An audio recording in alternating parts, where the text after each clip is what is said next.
Back to what's new in Unity 6.3. We're still on the Package Manager. The Package Manager has window improvements. Added the following visual and functional enhancements to the Package Manager window. Added an Errors and Warnings view to the navigation panel. This view, which is nested under In Project, appears whenever your project has packages that contain errors or warnings. It's a convenient way to identify all packages in your project that might require attention. Added a Leave a Review link for packages listed in the My Assets view of your project. Package Manager opens your default browser, loading the Asset Store page for the selected package. Change the tab label in the Details panel from Description to Technical Details.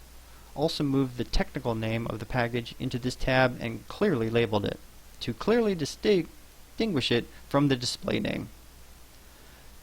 Redesign the Export Package entry in the Assets menu and the Contextual menu to account for the two types of packages you can now export.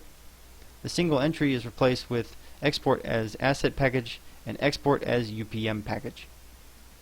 Remove the Experimental Packages in Use drop-down that conditionally appears. When your project contains experimental packages, this information is integrated into the minimalist Package Manager icon that appears at the top of the Unity editor. And those were the Package Manager window improvements of Unity 6.3.